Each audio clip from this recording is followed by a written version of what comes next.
Hi, I'm Blake Harrell.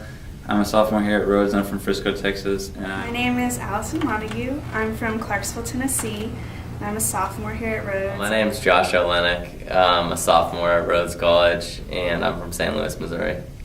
I'm Meg Healy. I'm from Austin, Texas, and I'm a freshman. Jordan Infield. I'm a junior from Milwaukee, Wisconsin. My name is Emily Shaw. I am from Glenview, Illinois. I'm a senior. I grew up in a Christian home, and growing up, I realized when I came here to college that my faith had been more of a family-type faith. Like, I went to church with my family and just kind of felt that I was saved because I did that. After coming here and getting involved with TF and then getting involved with people like Big Pat, Berkey, and Jordan, it really hit me that it wasn't what I do that saves me, but it's through Jesus Christ that I'm saved. And Last semester I was reading a book by Francis Chan, and he talks about being, if like you could have the perfect heaven and you could do whatever you want, get whatever you want, if you could be satisfied with that, but not have Jesus there. And I was like, yeah, that sounds okay. Like, I guess I just want to be happy. And by answering yes to that, I realized that something wasn't right. Like, obviously I wasn't pursuing Christ if I was okay with a life without him. So going into New Year's conference, I wasn't really sure what was going to happen. I didn't really know where I was. And during one of the rallies, they talked about John 4 and how Jesus tells the Samaritan woman that he's the only thing that will satisfy her, like, forever, and he's the only thing that will fulfill her. And coming back from New Year's conference, everything just kind of clicked, and for the first time in my life, I actually believed that Christ could provide for me and that he took away my sin and that I could have a relationship with him. This past Christmas break, I went to New Year's conference, and I wasn't really planning on going, but the opportunity was presented to me, and after, I guess, kind of saying, nah, probably not this year, I decided to go, and it ended up being an unbelievable experience. One of the days, Brian really challenged us as to what was truly on the throne of our hearts, and I mean, I knew it wasn't Christ. I wanted to believe it was, and I tried telling myself that. I wrestled with that for a day or two, but I mean, I just knew that it wasn't the case, and finally, the more I was there, it really just kind of broke me, and I realized that I needed to truly surrender everything to Christ, all of the sinful desires of my heart, and just all of like the little things too, just kind of being selfish, thinking I could do things on my own. Like, I realized I was nothing without Christ, so I guess that's kind of when my true, like, close walk with Christ really started.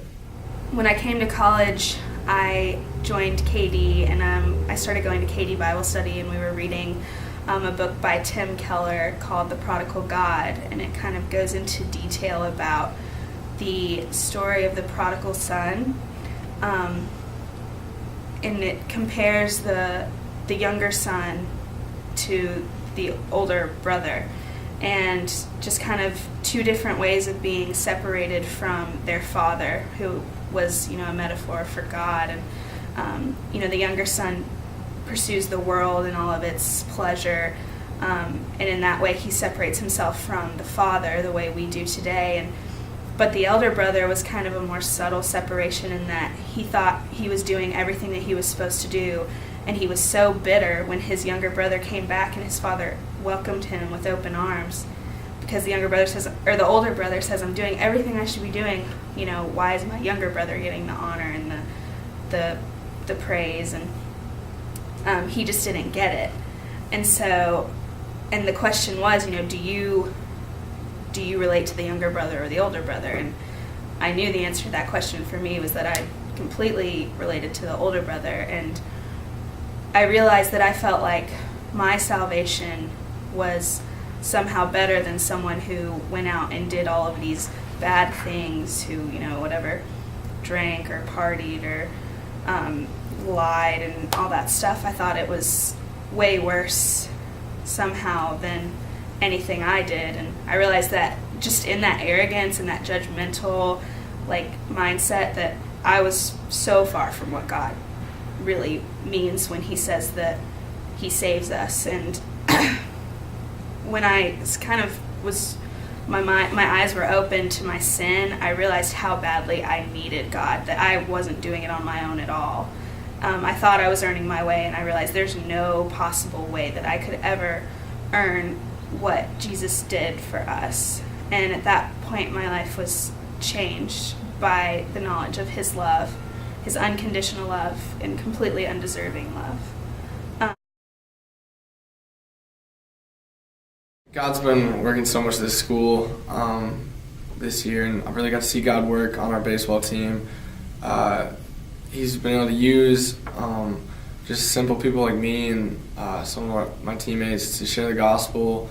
And a huge answer to prayer this year is that there's going to be 5 kids from our team going to the Orlando Project this summer to further relationship with Christ, to learn how to make God known and to know God more. And that's just been a huge answer to my prayer ever since last summer.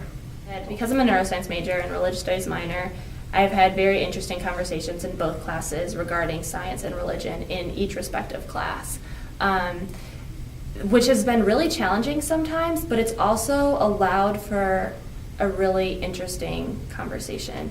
And a lot of people say that science and faith are at polar opposites of each other, but through learning about human development, especially brain development, and the only possible thing that the only reason that could have happened is because of a greater being and a greater power. And there was a day in my neuroscience class that we were talking about how evolution should be the only thing that's taught in class, and that there should be no idea of another external power that's some type of intelligent design, that's not, it shouldn't be taught, and that evolution is the only thing. And I was so mad that day in class because the argument was that they couldn't figure out what was happening in the brain, but they were arguing against some kind of intelligent design, which doesn't make sense to me. If you can't figure it out, the only reason you can't figure it out is because someone else, something way greater and way bigger than